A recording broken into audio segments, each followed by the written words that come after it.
Welcome to episode 109 of Philo, Day of the Philo. We have Jeremy Fiscaldo as guest artist today. We have Robin Fiscaldo we have Robin Fisher as my guest. You're not Fiscaldo. But it's the same initial. Yeah, no, you're Fiscaldo.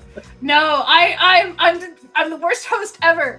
Let me change the music here, and then I'll get us caught up on the story. We had a 2-week break.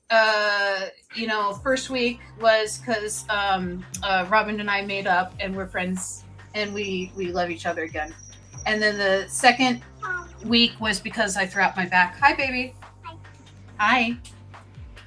And that's my little daughter. She's adorable. So where we left off was ants in the pants.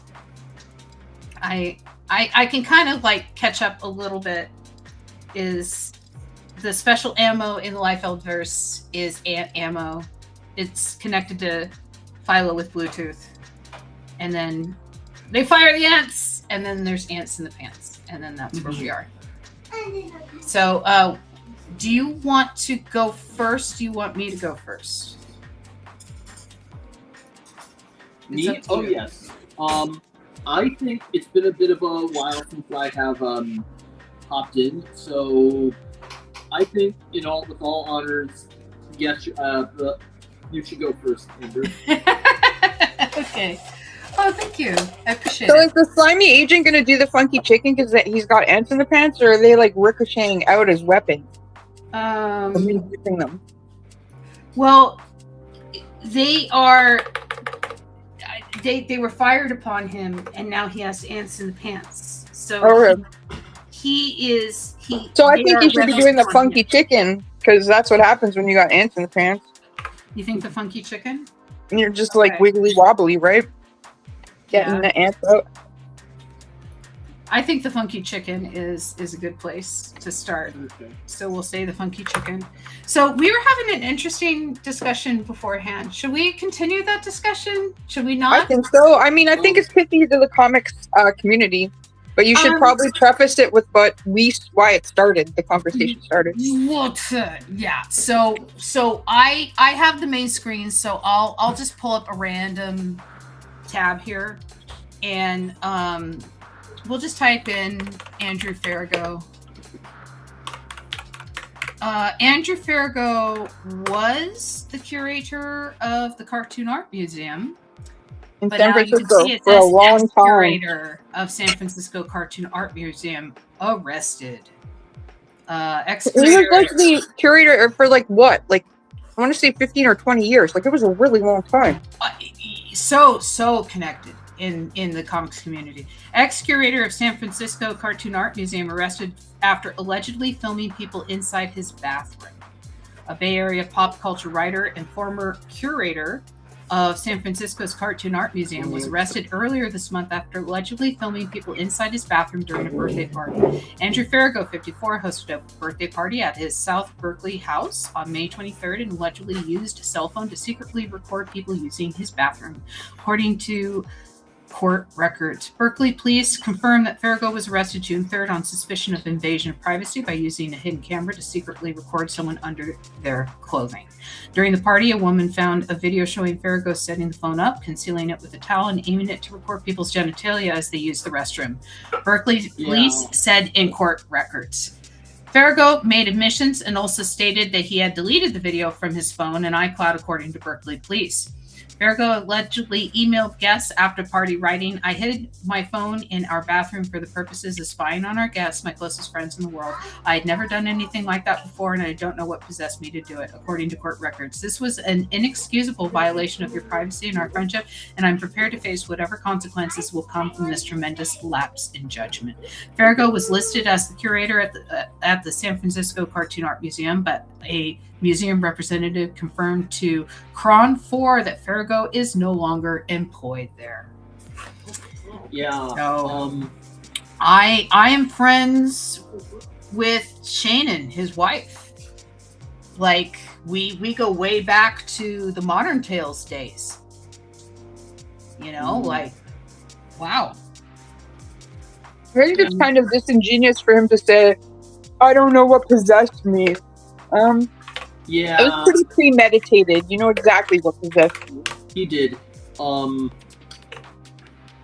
As somebody who really didn't know him, I mean, I might have been mutuals with him on social media, but I wasn't really friends with him.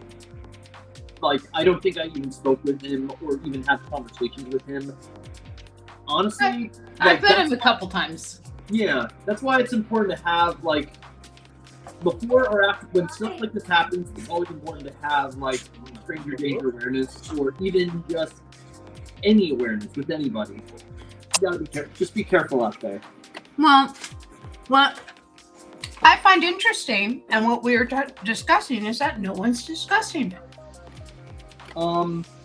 I do know Comics Beat wrote about it, so I forgot who wrote that, but it was definitely published at the time, so I'm pretty sure they know, and other, like, I do think it's an issue when other news organizations don't cover a certain thing because they're being sort of, in a way, kind of directed not to cover it.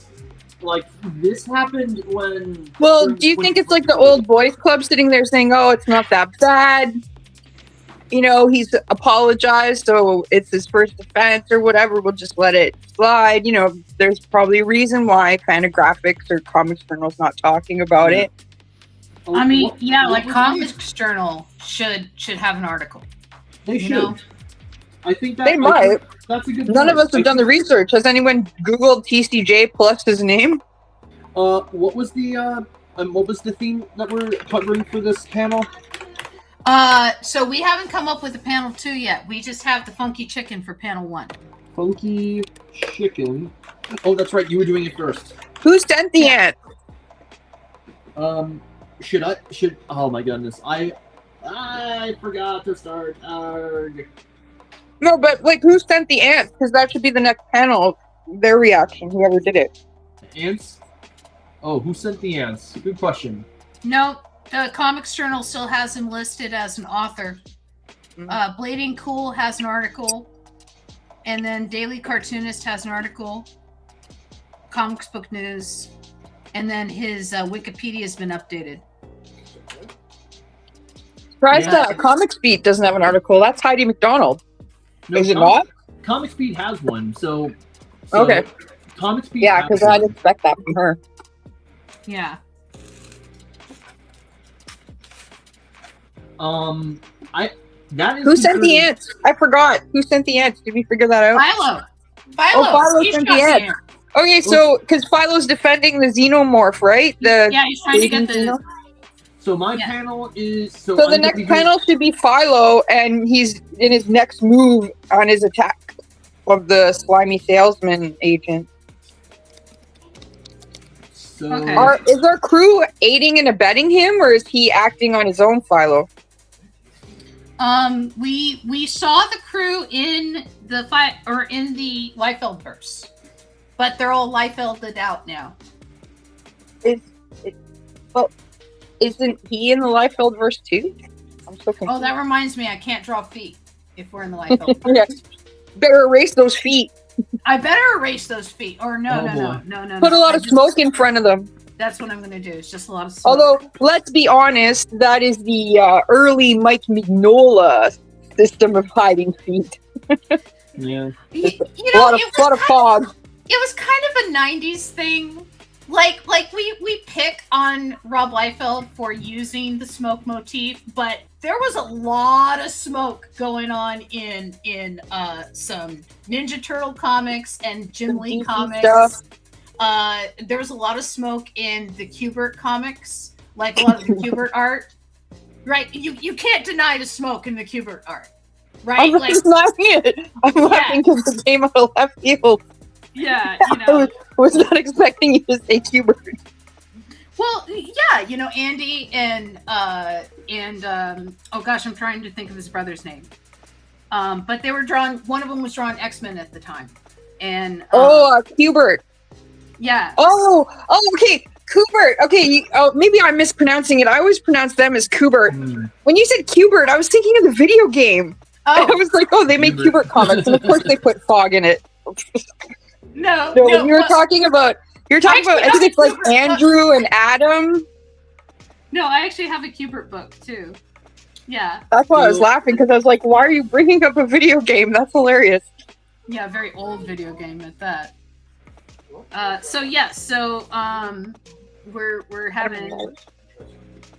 We're having a lot going on here. So I'm on standby until it's time for panel 2 to start working with Philo and the ants in the pants. So Philo has Bluetooth connection with the ants in the pants. Perhaps this could have some kind of bit of storytelling going on with that. So my panel is Philo is sending the ants with the Bluetooth. They've already been sent. They're in the pants. Oh, they've already been sent. So yeah, so now he's doing his next action. Like, what's he gonna do to continue his assault? Because you can't just throw a couple of ants. Maybe his next move is to throw a bunch of red ants, because they bite the hell out of people. Oh yeah, that's a good idea. Red ants. Huh. Maybe Philo has a Neuralink. We're still going by the suggestions other people are making in the comments, right? Yeah, but I don't think there's anybody in the comments right now. No. Not even Kay. No, so it's up to us now. So what I'm thinking is, I gotta tell you though, tomorrow I'm going to a comic convention, and it's gonna be full of a bunch of young artists, and I'm gonna be hustling for this show. Yay! So ideally, we might get some more viewers. Ideally. Yeah, hopefully. I need to come up with some kind of strategy for advertising the show. I haven't done that, but we can talk about that off camera and stuff. Okay, so story wise, Ants and Pants. He is now doing the funky chicken. He has the Xenomelion. And so I'm thinking he drops the Xenomelion in my panel, and the Xenomelion escapes in your panel. So that is action forward in the story. Yeah. Good idea. Yes? Action forward. So you should show the Xenomorph leaping out of his pants. You think the Xenomorph should leap out of his pants? Oh. Yes. Or you could show him sneaking off like a dastardly deed.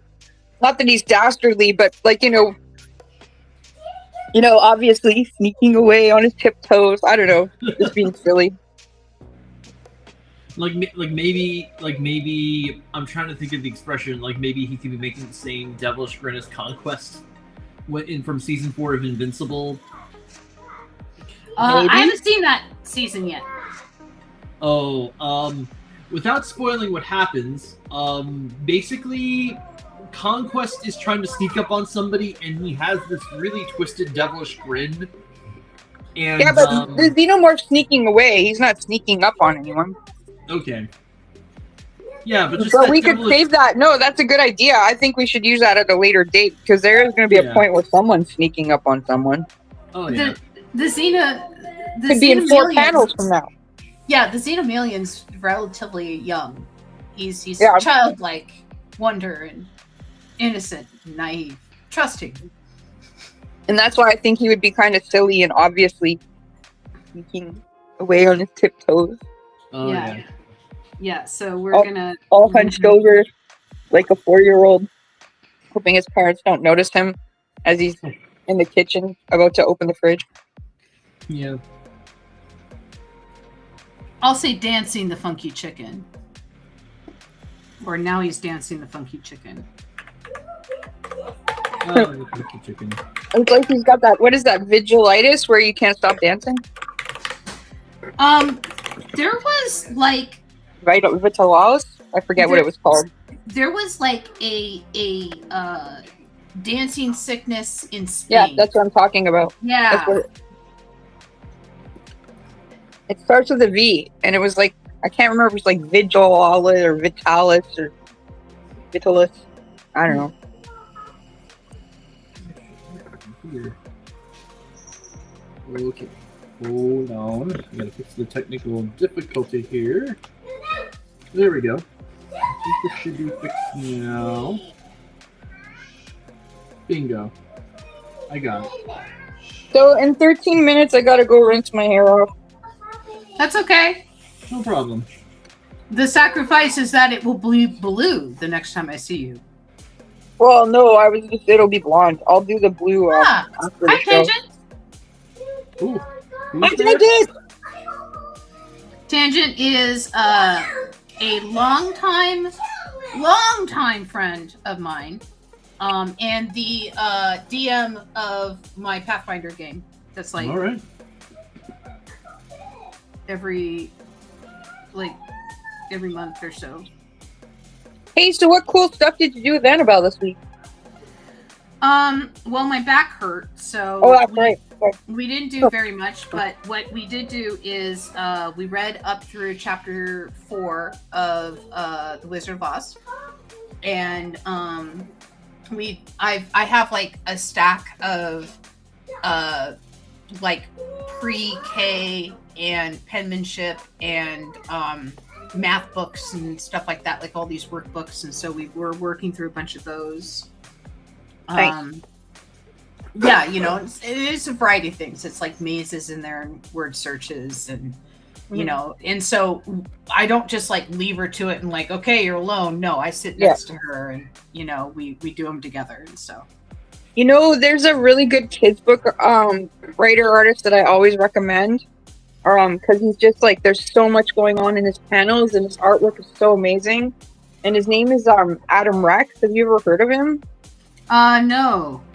So they made a movie out of one of his books, and Rihanna did the voice. I think it was called You and Me or something. It was like an alien thing. I didn't watch it, but his kids' books are fantastic. So he has a book of poetry that is Halloween oriented, called Frankenstein Eats a Sandwich, and there's like, it's all really funny. But it's all Halloween oriented, right? But the best book that he's got that I love, and he's got other books I'll tell you about in a minute. Actually, sadly, he's famous for Chew, which is a panda that makes big sneezes that was written by Neil Gaiman. Mm-hmm. But my favorite is a book that he wrote and drew himself called Psst. And it's about a girl who goes to the zoo. And while she's at the zoo, every animal she sees is like, hey, can you get me this? Mm-hmm. So, for example, the girl is like, can you get me some giant wheels? And she's like, what do you need wheels for? And he's like, my tire swing's getting old. I need, a new tire swing. And like, this is happening on a page, and there's so much other stuff happening behind them, like in the zoo, right? Mm-hmm. She goes to the bat cave, and they're like, hey, psst, can you get us a flashlight? And she's like, you don't need a flashlight. You have radar. Like, what? Yeah.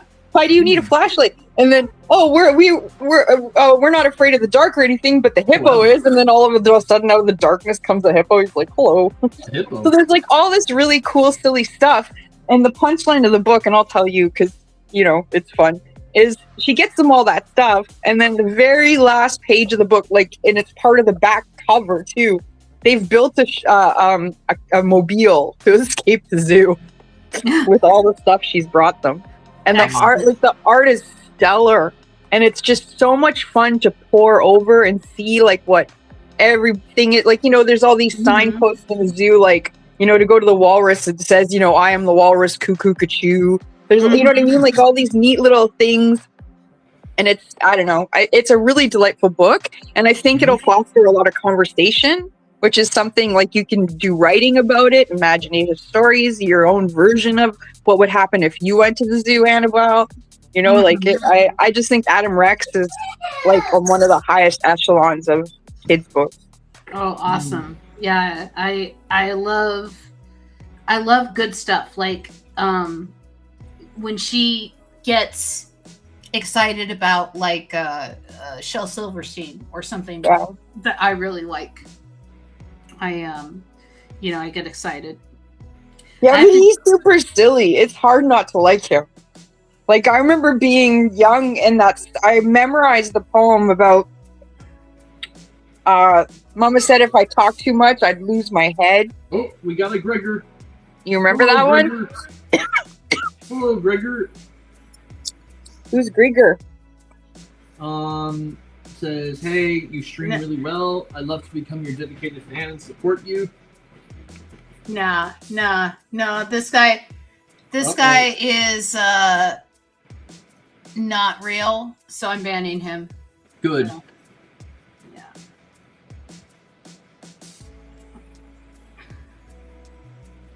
So I'm on standby for panel 2 because Amber's taking over panel 1 at the moment. I thought that we do concurrent drawing. Oh, concurrent drawing? Concurrent drawing. That means that drawing happens at the same time. Okay. Oh dear. Okay. Don't worry, I'll catch up right away. Oh, it's okay. She'll just leapfrog you. It's not the end of the world. Okay. Let's start. It's crazy how when you bleach your hair, your head gets so hot. It's a chemical reaction. I know. Okay. That's what I'm saying. But it's like, it's fun to touch and be like, ooh. Chemical. So the funky chicken, because there are ants in the pants. Yeah, and he was gonna, what's the word? He was gonna deploy the red ants to bite the heck out of the agent.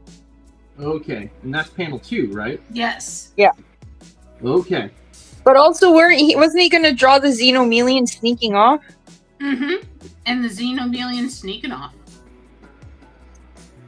That's a lot. Maybe if you didn't want to do that part, that could be the third panel. Yeah, I could do that. Okay. Let me try this. Give me a second. Sorry, just give me just gotta catch up real quickly. So, last I remember, the agent is very noodle-like. Yes.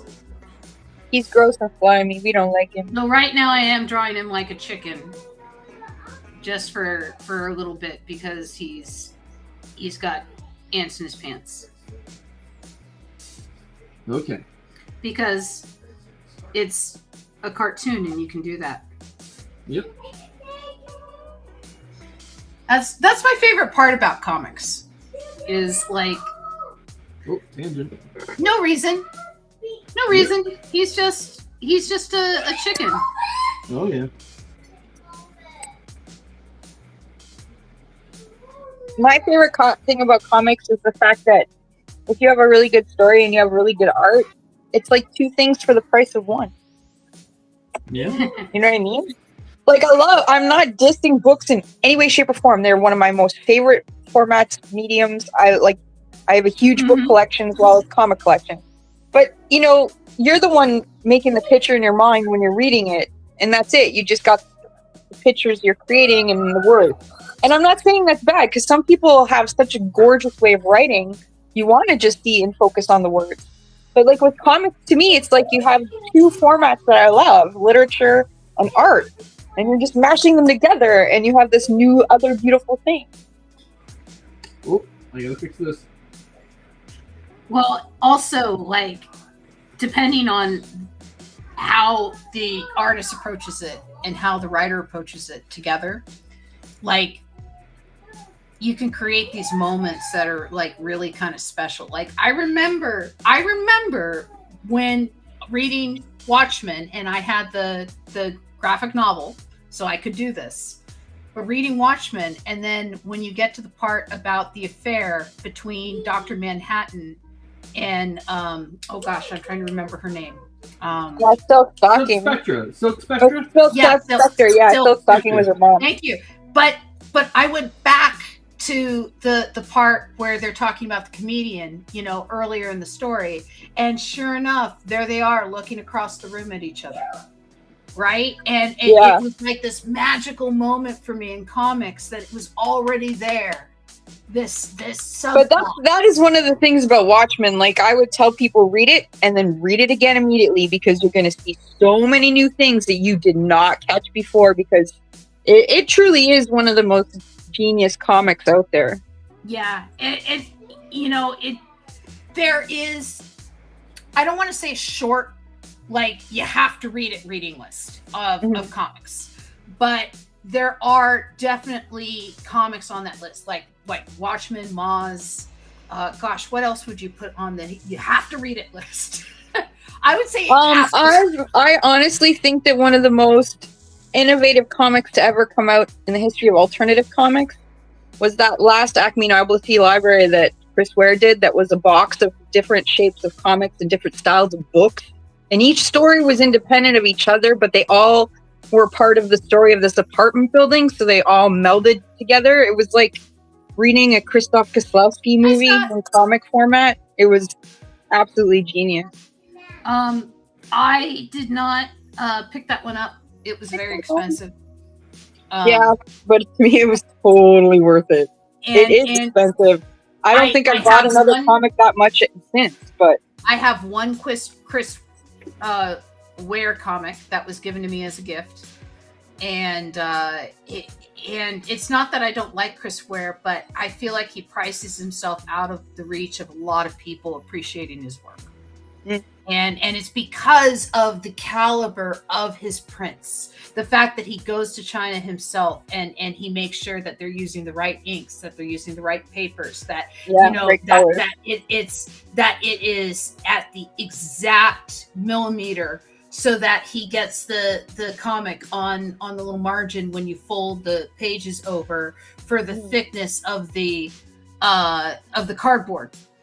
Right, for the cover of the book, right? He does all this amazing design work for it, and that's why it's that price. But it's that price, and a lot of people can't reach it because it's that price, right? And a lot of comic book stores sell used comics. That's true. I have gotten many of my expensive alternative comics secondhand. What I was going to say is I want to see more books like that in libraries, so then that way people have access to them. But my library has some really good comics. It's got a great comic selection. It had the latest Chris Ware sketchbook. I hadn't actually read it, so your library is Canadian. And it's weird too, because I technically feel like I live in a small town compared to the cities I've lived in the past. But they do have a pretty decent comic book collection in their library. I'm quite impressed with it. It's no freaking Montreal Public Library, that's for sure. Holy cow! When I went to the, I don't know what it was, it's like the main branch of the Montreal Public Library. It was insane. First of all, the French comic book section, I don't know how to tell you how big it was. It was like the size of a classroom. It was huge. And I would spend hours and hours in there just looking at all the amazing European cartoonists, half I'd never seen before. But they also had a very big English comic book section with a lot of alternative comics. And they also had a giant manga section in French and in English. So, I was totally floored with that collection. I can't even imagine what kind of manga is popular in France.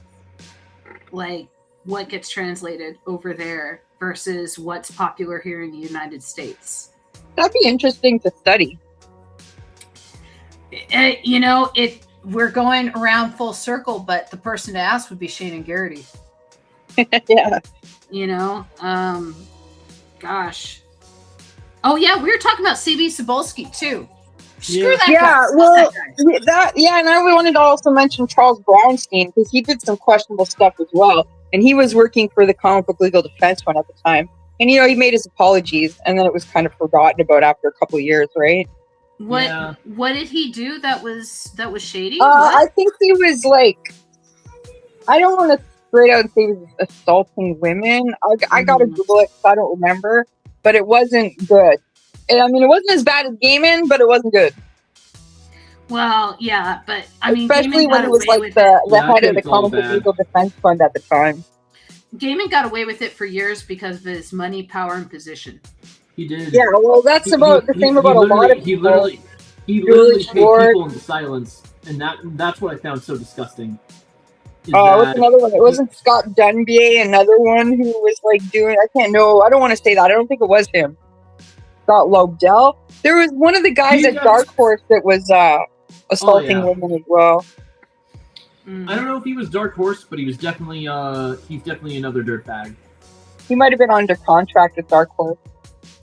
Okay, this is a great conversation, but I have to go with my hair out. So you might as well boot me out, and I'll probably be back in about 15 minutes. Okay, I'll see you in a bit. 15. I'm not going to boot you. I'm just going to close your camera. Okay. Okay, cool. All right. So if I talk, you'll hear me? Okay. No, but I'll see you come up on the screen. Okay, cool. And beat me in Facebook so I can hear a beat. Okay. Oh, in Messenger. Yeah. Yeah. Okay. All right. I'll see you in a bit. See you later. Shortly. All right. I was able to catch up, by the way. Sorry for that rocky start, but I was able to make sure that I caught up and drawing concurrence as we're supposed to do. Yeah. And I have the agent dancing to the funky chicken because there's ants in his pants. Well, there are ants in his pants, and so you're doing the same panel I'm doing? Yeah, you saw we were drawing in concurrence, right? No. Okay. Concurrent drawing means that the drawing is happening at the same time for panel 1 and panel 2. That means that panel 1 is the ants in the pants panel, and panel 2 was the red ants being sent as weapons panel. You're supposed to draw the ants being sent as weapons panel. Okay, red ants being sent. Got it. Yes. And so concurrence means at the same time. Okay. It's okay. I'm drawing Philo. Oh, hold it.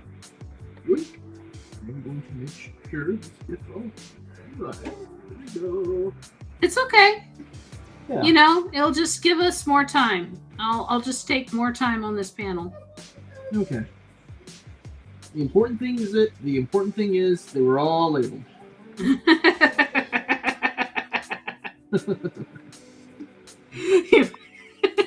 That's funny. Okay. There's apparently a really strong comedy scene here in Memphis, and like the siren song of the stage is calling me, but then that means I'm going to be like disappearing from my home in the middle of the night to like go find open mics to go like bitch about Trump and stuff on stage and just be like, rah! And then I slither back at all hours in the morning. Yeah, that's not good. You can't do that with a family. But again, it's the siren song of the stage. Was it established for the content of the story that Philo was wearing something as he's commanding the ants, or is this was this in the previous sessions? He had pouches on. Pouches and a gun. Yes, because it's the Liefeld verse. All right, so pouches. Did you ever read like extreme studio comics at all, or was that before your time? They existed during my time, but I was too young to really access them. Yeah, your parents said no? No, just I wasn't aware of their existence at the time. It was like, it's like you ever have that sensation where you're preoccupied with one thing growing up, like, and you never got a chance to really experience this other thing because in my day I was watching a lot of PBS and Arthur and Sesame Street, and I was also I remember the big thing was Nickelodeon at the time and Cartoon Network, and that's how I first discovered Kingdom Hearts game that came out, the first one that came out, and I was like, I want to get this game as a kid. Yeah. Okay. Yeah, I just didn't have the I didn't have the spoons to explore at the time because I was so focused on this. Well, Rob Liefeld is an artist that is known for being the founder of Extreme Studios, one of the founders of Image Comics. Oh yeah. He created Deadpool. He Used to draw New Mutants, which later became X-Force. And unlike the other creators of Image Comics way back when he was working at Marvel and they were working at Marvel, he negotiated for ownership of Deadpool. And so he also negotiated for ownership of a lot of other characters that he created for New Mutants and X-Force, right? And he kind of had these stronger contracts. So when they went over and they started up Image Comics, they kind of followed his format of the creator-owned stuff, right? It's like whatever the creative comes up with, they own, and then Image was just a distributor and a publisher, right? Yeah. Which was revolutionary in the comics industry, and good for them, and I love Image. But Liefeld got very popular very fast. He did. And there were rumors that he enjoyed the Colombian marching powder. He was not very nice to me once at a convention. Yeah. And he had basically all this handed to him of like, here you are, you have Youngblood and you have, the studio and all this stuff. And the guy relied on a lot of assistants. And when those assistants were like, we're not going to draw for you anymore, and people saw how the guy could really draw, they realized that the guy could really not draw. Yeah. And so the Liefeld verse, I always thought was like, kind of like, let's have fun with that. Yeah. I remember when I first learned about Image Comics was this documentary when I was 12 years old. It was on the History Channel, and Keith David had narrated it. And that's where they touched up upon characters like Spawn and how he got his powers from the devil, and how he was basically, his enemies are both heaven and hell equally. And that's how I first learned about Image Comics at the time, and the history of it. Spawn's enemies are kind of everyone.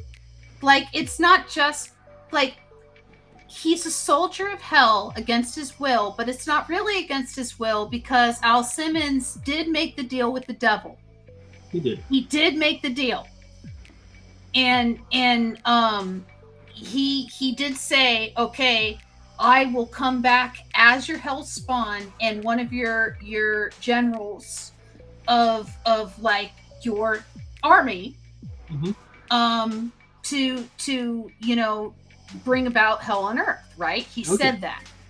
And then he comes back and because the devil knows that regret exists, takes away his memory from having this agreement and who he is as Al Simmons and all these sorts of things, right? And so he's like, I gotta figure out who I am, and then he figures out who he is, and he figures out that he made this bargain, and then he's like, I'm stuck with this bargain. But dude, you made the bargain. And the thing that got me about Spawn was there was a countdown to the war between heaven and hell. And when they hit the countdown, the book kept going. And it kind of should have stopped there. There's been some amazing stories and some amazing writing in it and some amazing art in it. And I mean, even after that point, so don't get me wrong, like it just feels like story-wise, it felt like everything after that was a cash grab. Okay. Right? Because if you've never read the story of Spawn, like everything up to that war, when everything goes up to 0000 is a beginning, a middle, and an end, right? And then you have the climax of the war, right? And it should have ended with the war, but it doesn't. Instead, he continues to be on Earth, and then it's the status quo that they continue. Mm-hmm. You know, kind of like Spider-Man, right? Yeah. Spider-Man can never be happy. Spider-Man can never truly have Mary Jane. Spider-Man can never like hold down a job for a long time and like get paid well. And Oh yeah. you know, there's all these rules around Spider-Man because people can't have a happy Spider-Man. Yep. But I'm on panel 3. What do you think? What do you think happens after Red Ants? So let's see. The Red Ants attack, and maybe panel 3. I love the Max too. What? Mm. Oh yeah. I'm responding to Scott. Yeah. It looks like Scott Dalton has joined us, and maybe I think also Izalve joined us. Or I see what this is. It's another one of those guys. Yeah. No, I banned that guy. Yep. Let's see. The Red Ants and the Red Ants. Let's see. He summons the Red Ants, and then the Red Ants maybe go to war with the Blue Ants. Well, if it's the Liefeld verse, do all the ants have guns? Oh yeah, the ants have machine guns. I think in your panel they should have guns. My panel. Yes, I think you should add guns in your panel. And I'll then try to add guns. Right now, I'm just having them go all attack formation. because they're quote unquote fire ants, right? Oh yeah. But I could try to include guns on their backs. Wait, let me try this. oh, come on, just give them little guns attached to one of their things. It's a cartoon. Yeah, that's what I'm They doing. don't they don't need to actually hold on to them. You just No. you draw the leg and then you put a gun next to it, and the cartoon imagery tells you that they're holding the gun. Oh yeah, I have one. I have one with a strip with a like a bag or something. Let's see. Okay, so the ants, do they get distracted by the cheese powder? Maybe. Let's see. Guns. Let me see where I can have the gun. Oh yeah, I know what I can do here. Just got an idea. Maybe the gun. Maybe this thing can hold this gun. Love the Max as well. The creator's graphic novels. Look at it. Yeah. He's just holding a little handgun. He actually just passed away. The creator of the Max. I heard about that. Yeah. Give me one quick second. And you know what's really sad is it was Andrew Farrago that wrote his obituary for the Comics Journal. Mm-hmm. Sam Keith, that was that creator for the Max. Yeah, love the Max as well as the creator's graphic novels. Can't remember his name though. And so it's Sam Keith. And Keith is spelled Kieth, not the common EI. If it's Liefeld, you have to cover the feet.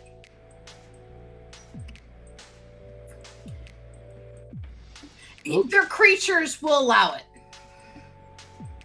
Their creatures will allow it. But let's see. So the ants. What did the ants do? Scott, come on, Teague, you're here. What did the ants do? I love it. I love the fact that they're going gung ho with the guns. That's excellent. So what happens? Well, I'm having my ants hold guns. Yes, I'm going to put you in the main panel because I'm not drawing anything. I'm going to say distracted by cheese. Or, oh no, distracted by cheese. Oh, no, Teague says that they should Voltron.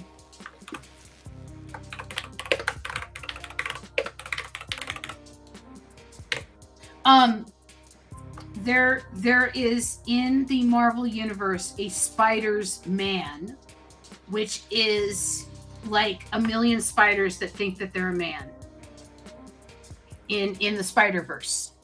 Mm.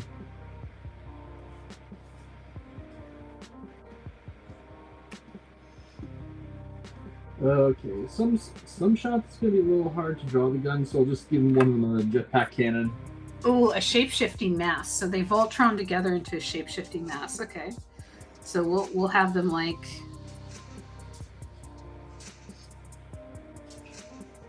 And then we'll give him like. I know what I'll do. I'll give him like a big mouth. Okay, here we go.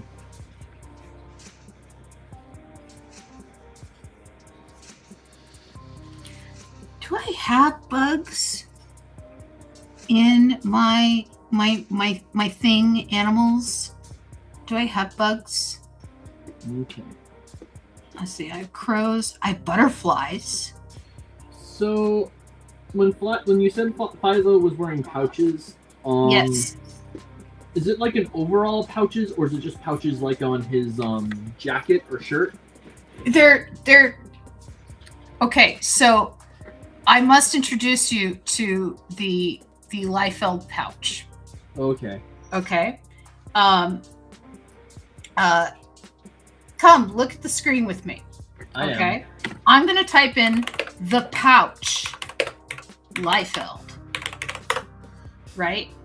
Liefeld, to his credit, made fun of himself so much he created a character called the Pouch. Oh, that sort of pouch, like pouch in his side. Yes. Okay. Yes. Here's others. And here's my favorite panel of the pouch, which is at night I rest, which is all the pouches laid out on bed. and so Rob Liefeld drew this himself. And so to his credit, he has a sense of humor about the fact that everyone was making fun of the fact that he only drew pouches. And so the pouch is literally one of my favorite things that Rob Liefeld ever created. I would read more pouch comics if there were more pouch comics. So that's the pouch, by the way. If you want more images of the pouch. Okay. And is Philo dressed up similar to the pouch? You can just add as many pouches as you want because it's the Philo-verse, or it's the Liefeld verse. So just give him pouches. Okay. All right, and it's okay if it's not exactly, screen, specific to what I made because,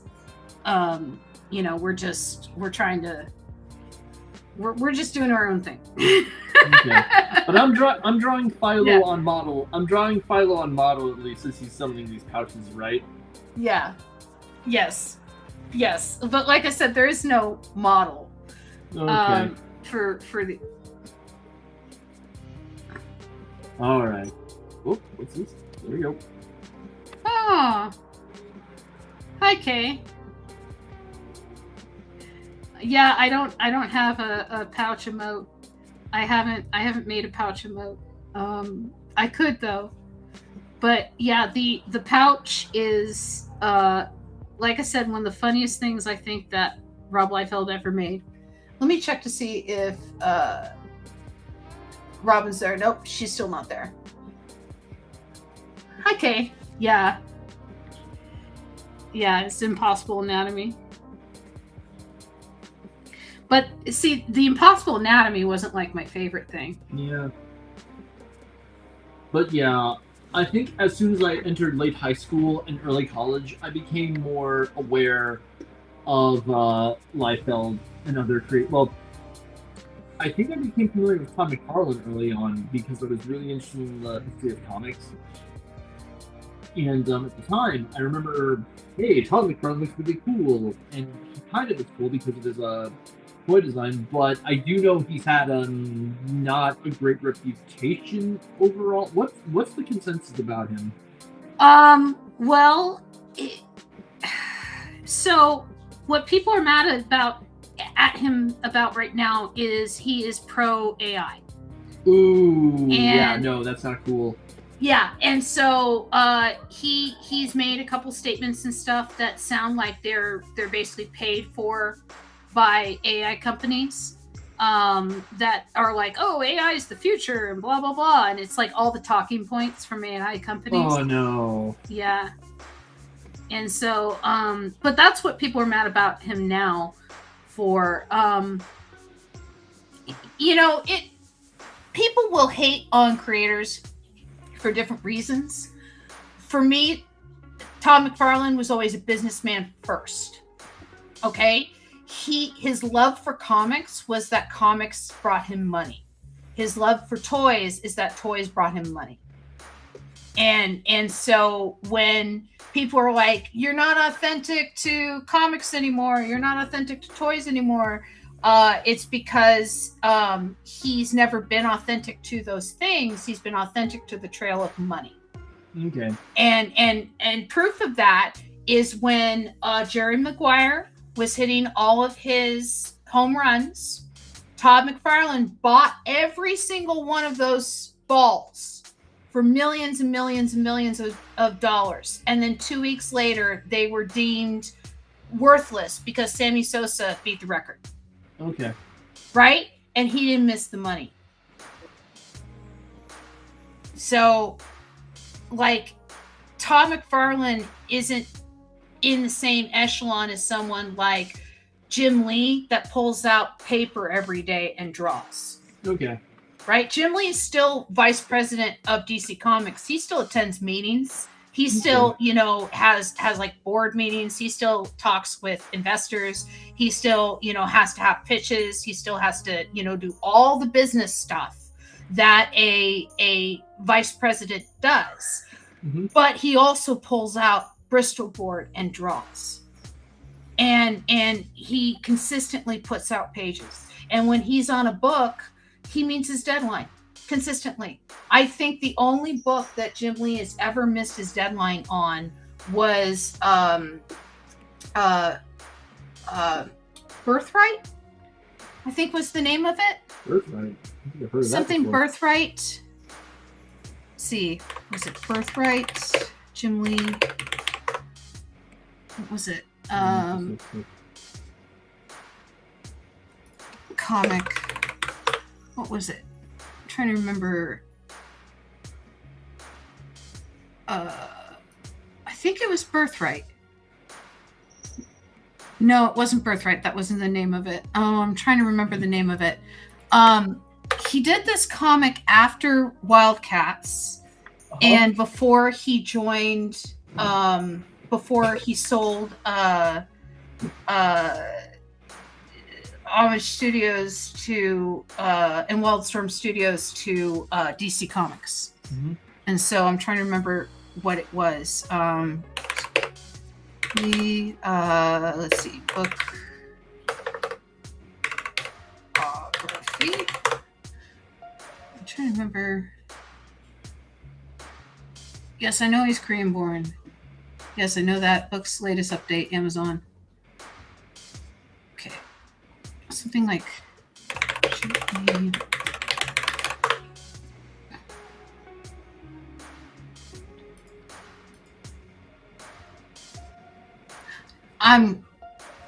I'll have to come up with it later, but he did this book. Anyway, he only missed one deadline by like 15 days or something like that. And he rushed the pages all the way from like halfway from the first issue on until he finished the story. Okay. The reason being is because he agreed to do it. He sat down, let's do this. And then he fell out of love with the story. And I'm sorry, I'm reading Kay. Deborah's. Ooh.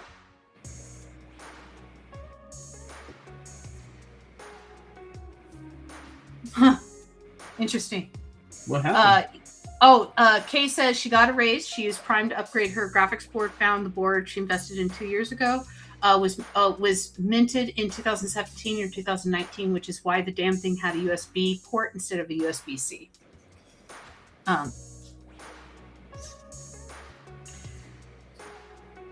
it was like something Birthright. I'm trying to remember what it was. I don't know. Anyway, but he fell out of love with the story after he started it. And so it's kind of the most rushed art I've ever seen him do in his entire career was to just finish the story and get it off his art table. And then he was done with it and he finished it and he never revisited the characters because he kind of, fell out of love with these characters.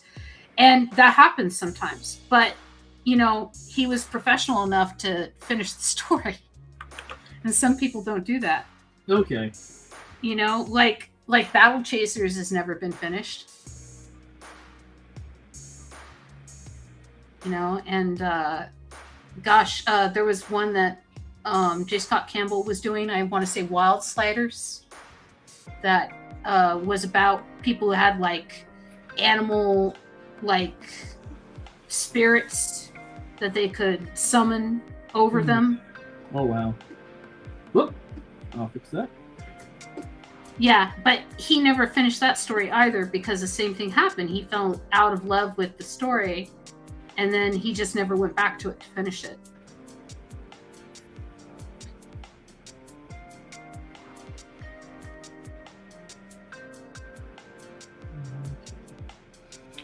Here we go.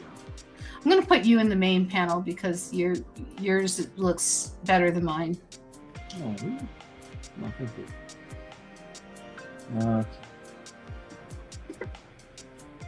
Let's see, I'm checking on Robin. There's Robin! Hey! Hi, there Robin. She is! I hope I didn't keep you waiting for too long. How am I doing overall? No, I just got here. Okay, good. How am I doing overall? I think okay. I like the ant army. It's amazing. I love it. Yay. I'm gonna use another value. Yeah, I know. Yeah. I do empathize pretty with how I do empathize with how frustrating that can be to a degree. Right, Media Comics. Hmm? We have another viewer. Oh, hello.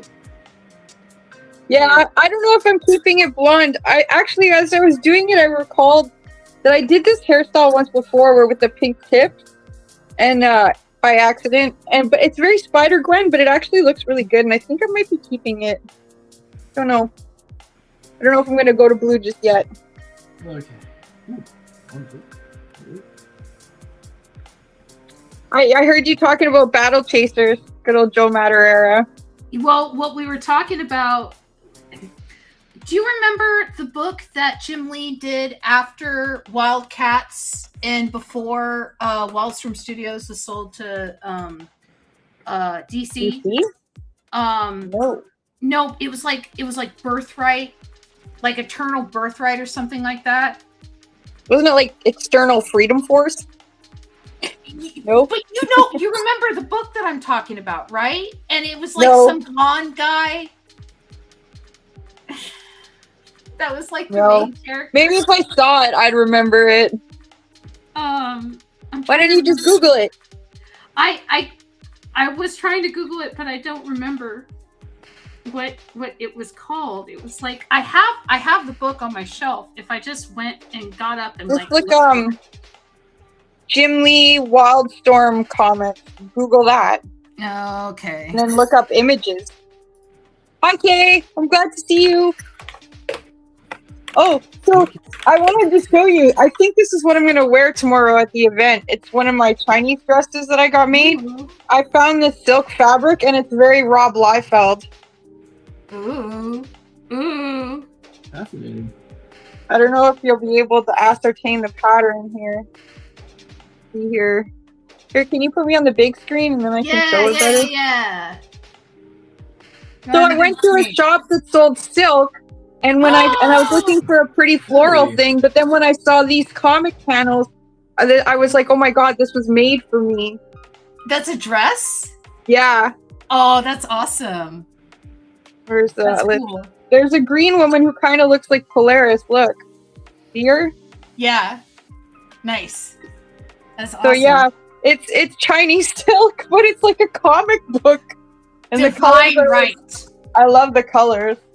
It says BURON, and then someone's saying, when will it ever end? And then another person saying, at this point, it's totally out of our hands. And then another person saying, we need to find the source of the warming.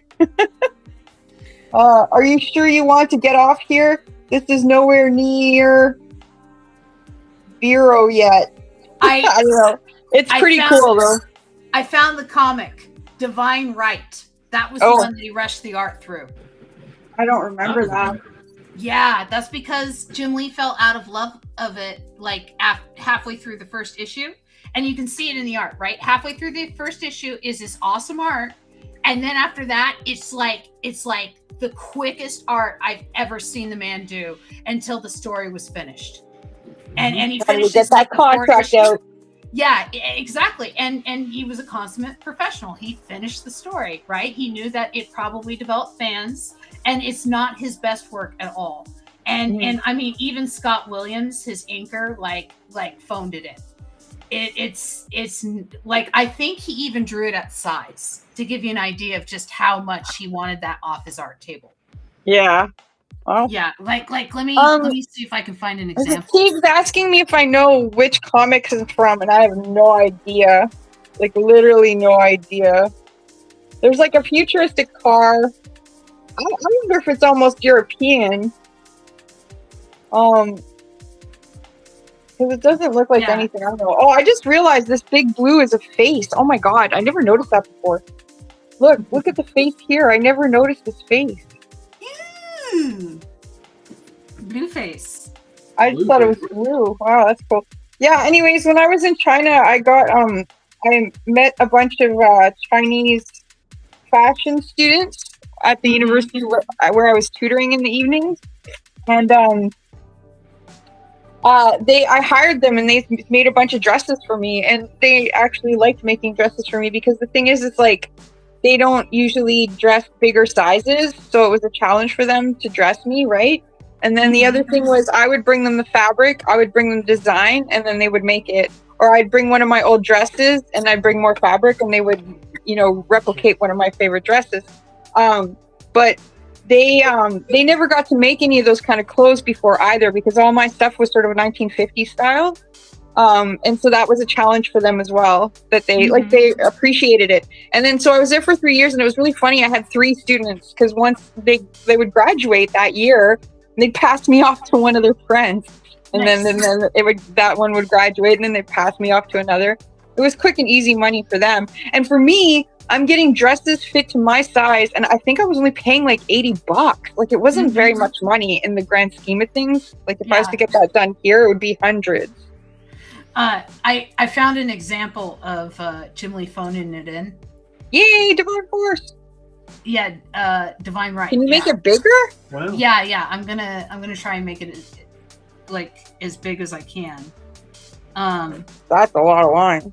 Should I add color? Should I add color to distinct to the? No color. Oh, no color. No color. Got it. Okay, black and white.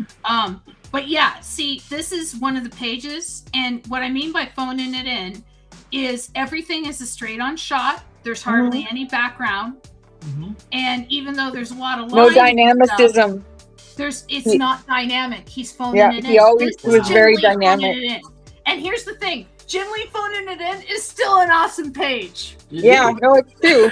I really didn't like those new Batmans that he and Frank Miller did. Yeah. But I have to say, the majority of the problem was with the writing. It wasn't Jim Lee's work. Yeah, and here's an example of him phoning it in, right? You can see that he just said stat, right? Just keep repeating this panel. I'm not even going to draw it over again. Yeah, you draw it. Yeah, exactly. He has one dynamic angle here, right? But this is Caitlin Fairchild here, and it barely looks like her. She's off model. Oh, weird. He wants to see what the car looks like. Here, can you put me back in the big one? I just noticed. Yeah. Sorry. I got a good shot of the car right here. It's kind of Japanese looking, so I don't know. Here Here, let me do this so I can grab you. There's the car there. It's like car. Super big. Maybe it's a train. Yeah, I think it might be a train. Pretty cool though. I got lots of neat fabric when I was there. Lots of beautiful flooring. I think I told you the story of when I got my Terry Panda fabric. I lost my mind. Got so excited.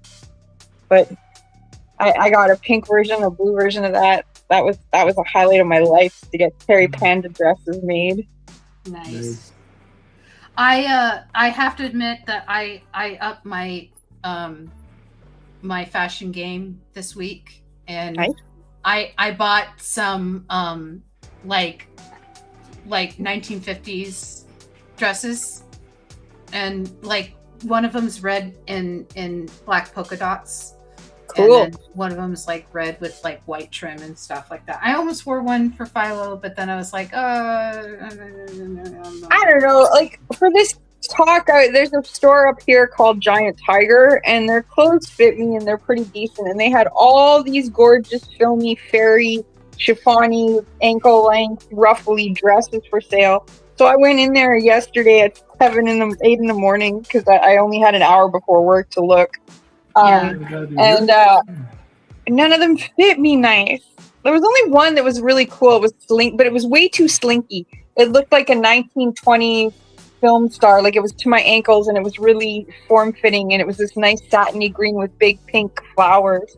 But it wasn't the kind of chiffon-y thing that I was looking for. I wanted something like airy and summery. So I didn't get it, but I should have, because I look good in it.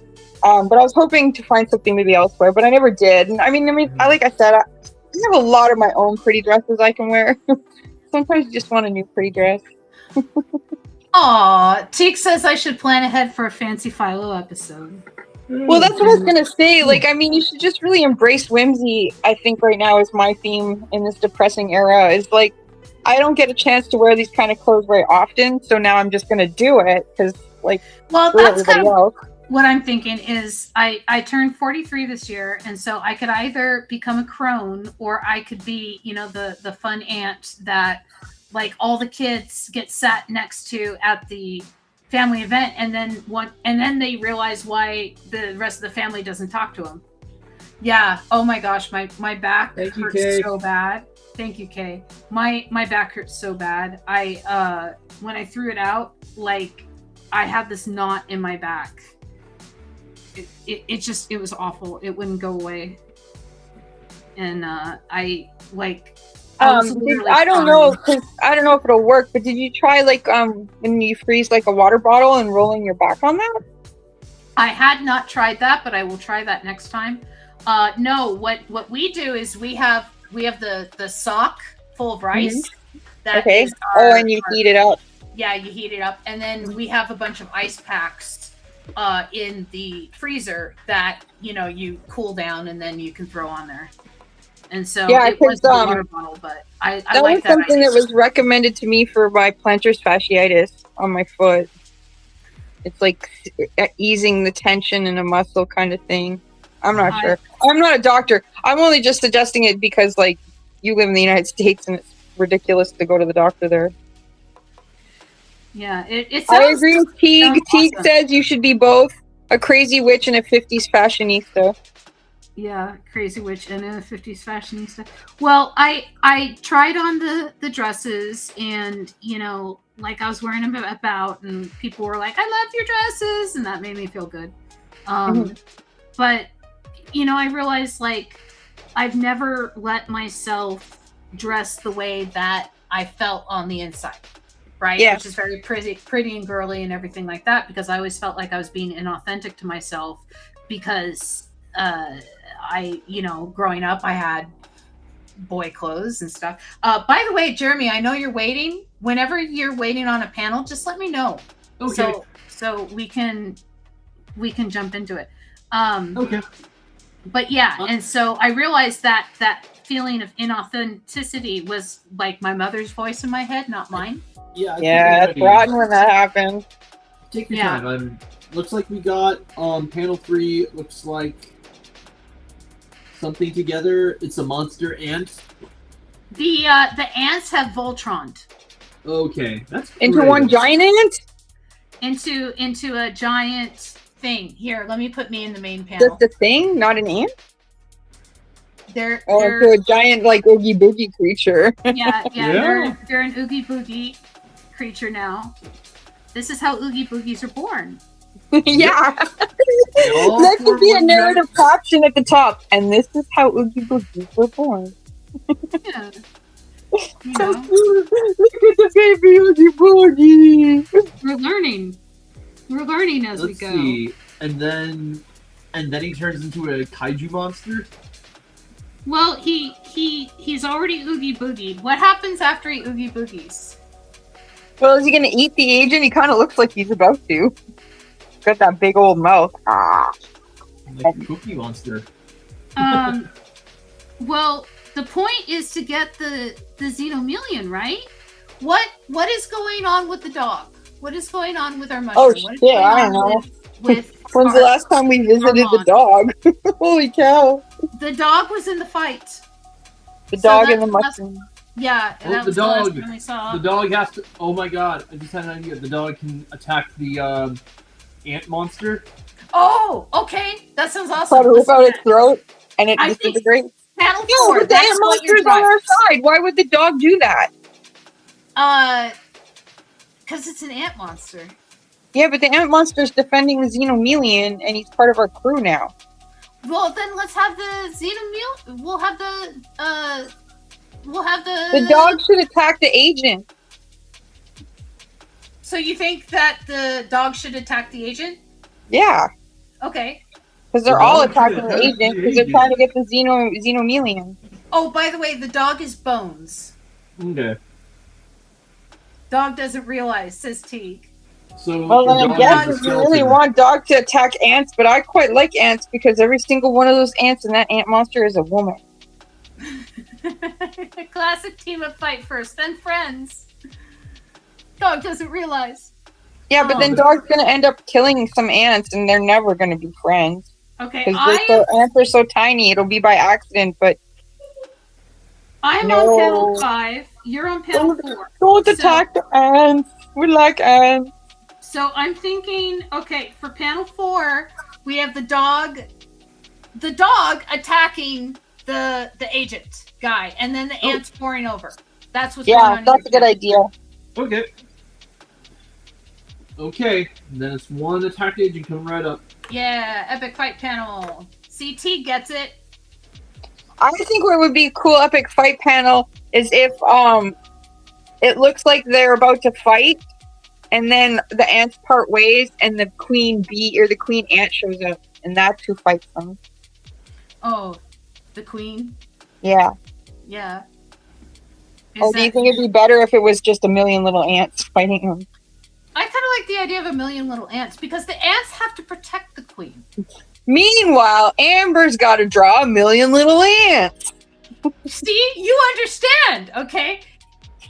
I will find this comic of the writer and the artist, and the writer says, "I love comics because I can just write a zombie apocalypse happening in Times Square, and it doesn't cost me anything." And then the next panel is the artist going, "I'll kill you."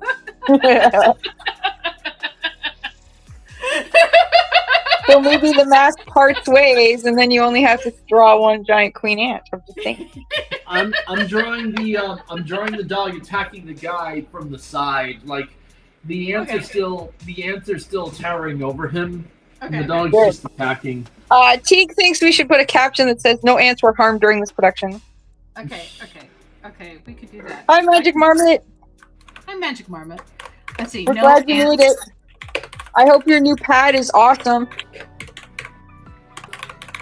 I don't know. See, look, it's different shades of pink too. I love it. It's almost you can see little bits of purple in there. Yeah, I don't know if Magic Marmot has made it in the new pad. I know that he has inspected it.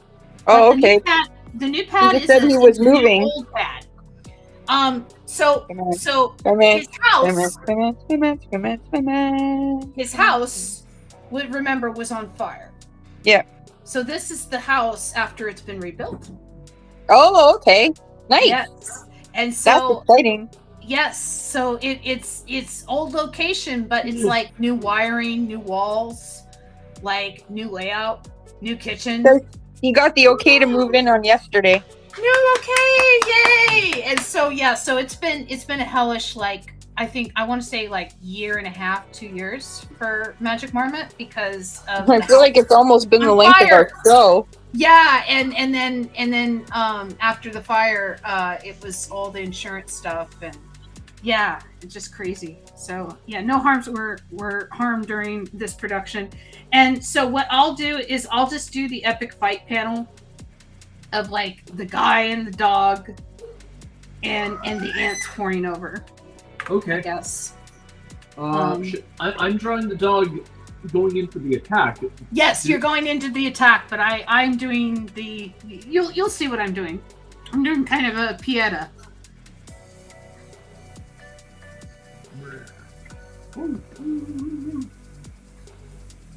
Yes, because of course we have to reference Michelangelo's Pieta in Philo. I'm thinking about my dog Jackson right now, destroying this. Why? What happened to Jackson? Oh, he's fine.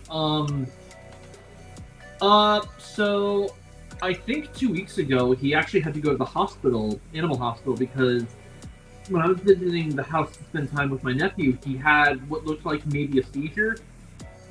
He ended up being okay, and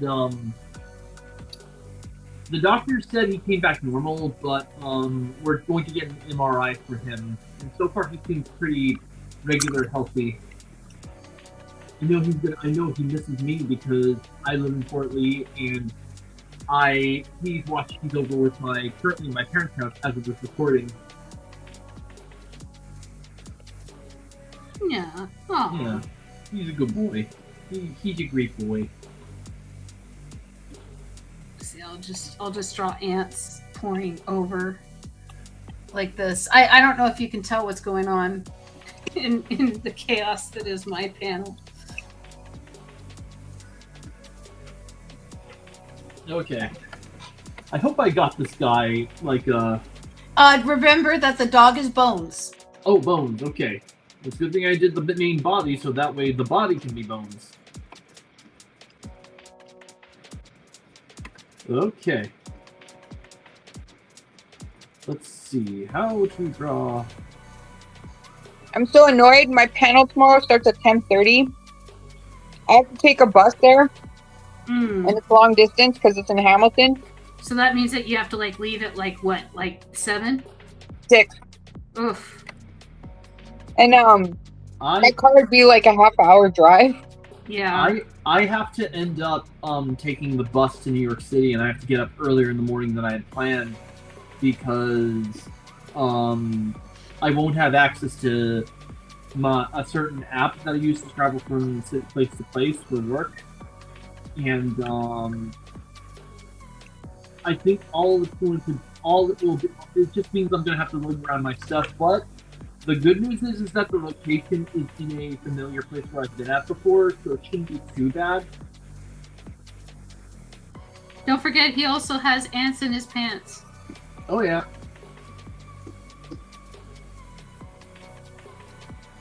I'll make sure the bones are connected.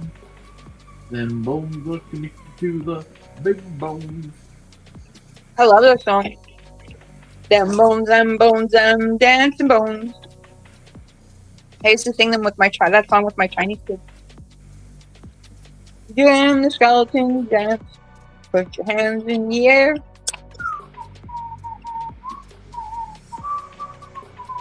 This is very good popcorn. Do you guys have kernels in the United States? I think so. I don't know if it's American or Canadian. But my flavors are mixed. I have like a jalapeno cheddar and like a ranch or dill or something. I forget. It's yummy. You're not diligently making sure that you boycott all American products anymore? Not super diligently, but diligently still. Yeah.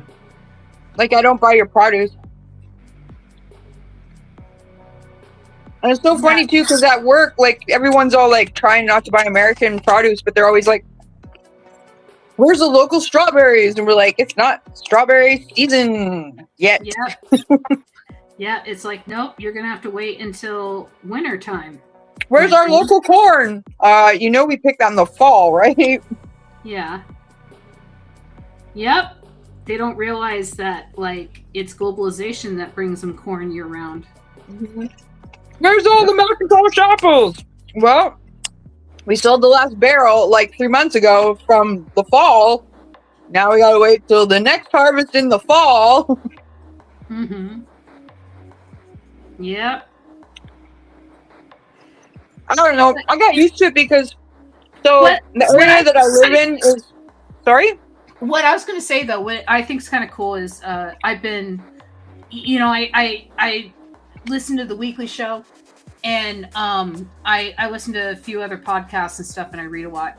And they were talking about how, because Canada has been pretty reliant on the United States in its trade for years and years and years and years, because of you guys turning your backs on us, it's forced Canada to find new trade partners in Europe and New Zealand and Australia. Oh, yeah. And dude, we got oranges from Egypt recently. Yeah, well, that's just it. It's really boosted Canada's economy because of these new trade partners. Because now, instead of just like, this is the price and you're going to take it, which is the relationship you've had with America, now it's like there is there's a bidding war for Canada's money. For Canada's business, right? And you guys are a market now that other countries want access to, and so you're being wooed.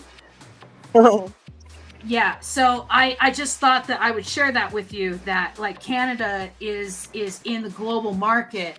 Like, it's the belle of the ball right now. Yes, it is. You have quite the dance card, my friend. Well, I was just going to say I'm kind of used to it because working at the grocery store, we get these grapes that are called Concord grapes. Yeah. And this area is famous for its wine and grapes. And the Concord grapes are the ones that they use for like grape juice and all sorts of really cool, delicious things that require grapes. So, but if you want them, you have to wait till like the fall, late summer to get them. So I've gotten used to just waiting because they're the best ones ever. Mm-hmm. Yeah, I grew up in California, and so we were spoiled. We had a navel orange tree in our backyard. Nice. And I say spoiled in the fact that if you have I don't know if this is true of every species of tree, but at least for this species of orange tree, and with the climate that we had in Southern California, you had oranges grow there in like October, and they'd stay there all year until we finally eat the last one, and then the new blossoms would grow in October. Nice. Right? That's so cool. We had fresh oranges year round because we just kept them on the tree. That was one of the things that kind of really dazzled me the first time I went to Florida when I was like a teenager. I was like, the orange trees. That's so cool. You don't really have that in Canada. Yeah. Avocados too. I currently have an avocado tree and a lime tree in my new bedroom. Yes. They're not sprouting any fruit yet, but their leaves are doing really good. Are you going to like bonsai them? I don't know anything about growing things. I just make sure they're well fed and get lots of sun. That's all I'm doing for them. Oh, and I spritz them because apparently the lime tree likes humidity. So every so often I spritz it. Ooh. I don't even know if it's going to grow fruit because I'm not really doing anything. Like, I did do a bit of reading on the lime, and there's all this stuff about roots that I really didn't pay attention to. I think they like to be root bound or something. I don't know. But, they're in the house, so I should probably put them out now because it's summer now in Canada. Are they, so they're going to be pot trees? Yeah, they're big pots right now. Okay. Yeah, then you'll have to bonsai them a little bit, which just means keeping them trim and nice. Like prune them. Yeah. Yeah, just prune to keep them indoors. And the concept of bonsai is taking the parts away that you don't want the tree to spend energy on. Oh yeah. Right? Yeah, Sister Lucy was teaching me that about with her rose bushes. I'm helping the nuns garden their gardens. Yeah, and exactly. I'm like, no, it's fine, it's alive. And she's like, no, it has to be plucked because of what you just said. Like, the plant can't waste its energy on that stuff. She calls them suckers. Yeah, and so you're gonna have the same thing with like your avocado tree and with your lime tree. Like if they get very, very leafy, and you want to have fruit. What you're going to have to do is see how it sits in the window, see which leaves are getting the most sun, and then prune away the leaves that aren't getting as much sun. Mm-hmm. And that gives it like more incentive to push fruit and pull energy from the leaves that are getting sun. It's like, if it's growing branches out and you don't want it to grow branches out, you cut the branches. I mean, it's a logical thing, but you have to look at it every day. And that's the Zen part of bonsai is you have to have a relationship with the tree every day. Oh. And you have to kind of come in. I'm pretty hands off. Well, it's not a hands off, hands on thing. It's the relationship with the tree is just watering the tree, looking at what the tree needs. And seeing if the tree needs more light, you get it more light. If it needs more dirt, you get it more dirt, right? But if you want it to concentrate on an apple, then you're not going to let it grow branches. Mm-hmm. Yeah, and so that's how people who do those bonsai trees where they have like the tiny little tree and then it has that one big apple on it. That's how they do that. It's really awesome, and you can do that Magic Marmot loves your hair. I said thank you. But you can do that like not just on a small scale like a tiny little bonsai tree, but like a big potted tree. It sounds like you have, and just the Buddhist part, the Zen part is having a relationship with the tree every day and just checking in. Hey, how you doing, tree? Yeah, I do when I water it. Yeah, exactly. And that's all you have to do. And most people who like don't do well with plants, it's because they forget to check on their plants. Mm-hmm. That's it. Mm. They remember your panel is horrifying. Is it? Are those ants going into his mouth? Yes, they are. I'm just drawing the action lines right now. That dog's ready to take a bite out of him. Yeah. It makes me think of that scary beast that was in Princess Mononoke. Remember how it kind of like scrabbled along and like used? Yeah. The like pollution monsters. Yeah. Yeah, I should probably add shading. Have you guys watched that new Mononoke? I never got around to it. That heron, the boy and the heron, the blue heron. I saw Boy and the Heron. I saw that. It was beautiful. I didn't see it. Not yet. Yeah, I mean to, because I love Miyazaki. Just haven't seen that one. It's just it's sad that I'm quoting a stupid Ryan Reynolds commercial, where he's talking about Mint Mobile and saying like, oh, did you see the game? No, I haven't seen a game in 4 years because I have children. Right? Mm-hmm. That's kind of how I feel when people were like, "Oh, have you seen this movie yet? Oh, have you seen?" It's like, there's no time. Yeah, exactly. It's like no, because I'm running around like with children and like other things and I haven't had a chance to see it yet. But right now I'm drawing an ant monster, an ant kaiju. Would the kaiju show up? Is this a kaiju? It's kind of small. No, do we need to visit kaiju again? It's been a while, but it seems like we really do end up there a lot. Well, we always seem to end up in like courtrooms and you better draw kaiju battle. Okay. Yeah, and like kaiju battles, I guess. And espionage. There always seems to be espionage going on.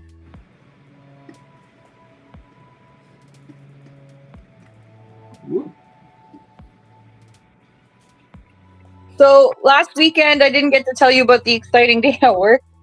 Yeah. Because it was Father's Day weekend, we made so much money. Like, Yeah. stupid amounts of money.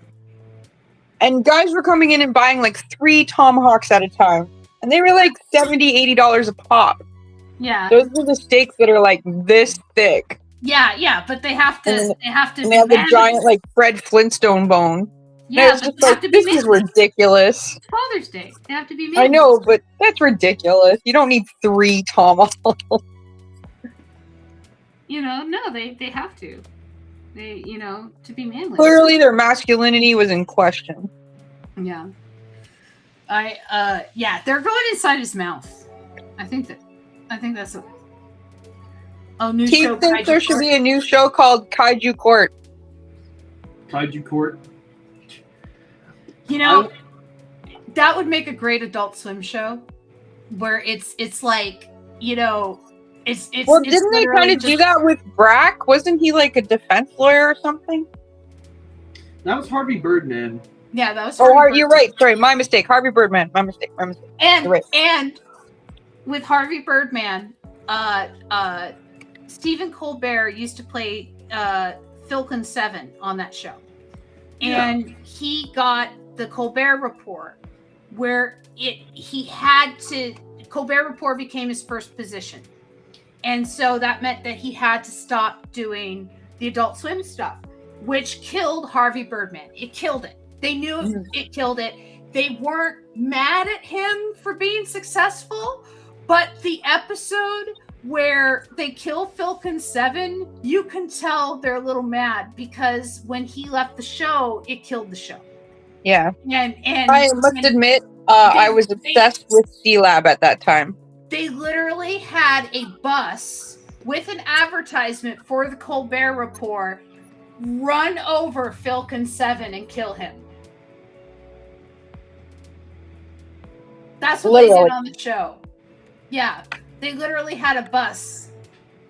They had Bird Girl too, but I don't think it got the love that it could have gotten. Bird Girl was. I love C-Lab 2021, and I challenge anyone to defeat C-Lab. C-Lab took me time to warm up to. Oh, I loved it immediately. Initially, so the animation kind of turned me off. With the quality of it's pretty static. But then when I actually started listening to the writing, then I was like, oh my gosh, this is amazing. This is since I watched it. I've got the action figures. I could see that. I could see that you would have the action figures. Yeah. The latest action figure that I got is Demona from the Gargoyles. Oh, cool. Yeah. Let's see. Did Mondo make it, or is it an older one? No, this is Neko. Oh, Neko. Okay, cool.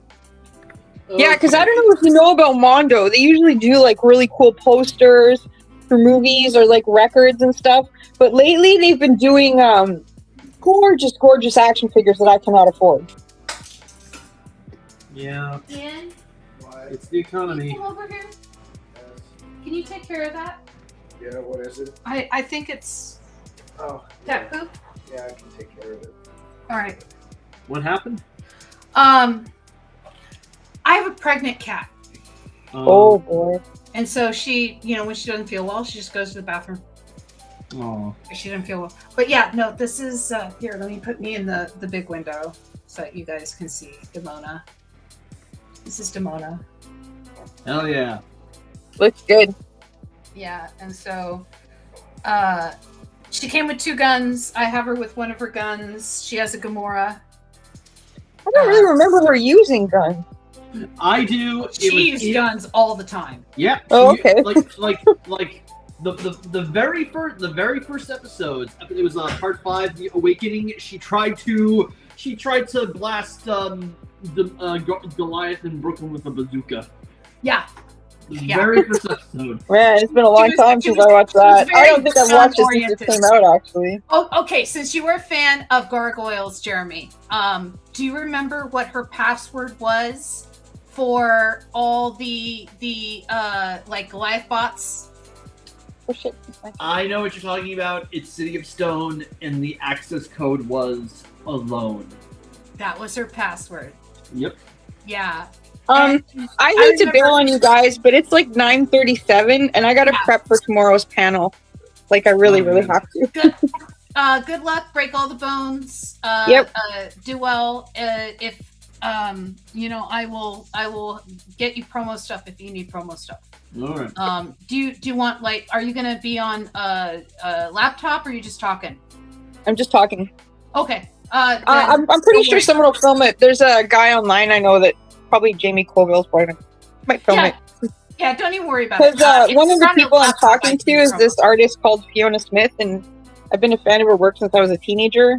She's a huge figure in the Toronto comic book scene. Mm-hmm. So yeah, very excited to talk to her.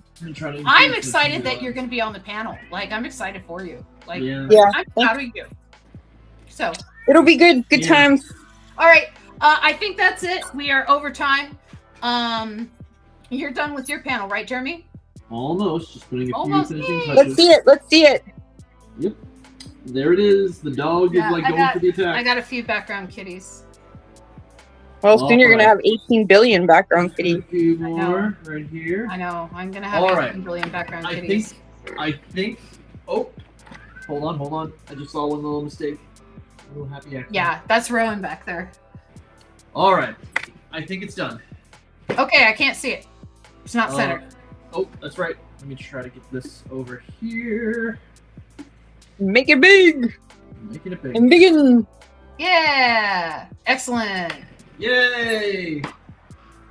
Yes, and then he gets attacked. And they both get attacked, and no ants were harmed in the making of this production. Yep. All right. With that, all right. I'm going to say thank you for joining us. Produced by me, panelpanel.com if you want more stuff. Patreon if you want to support what I do. This is available on Twitch and YouTube. See if you like it. There's more episodes. We'll see you guys in the future.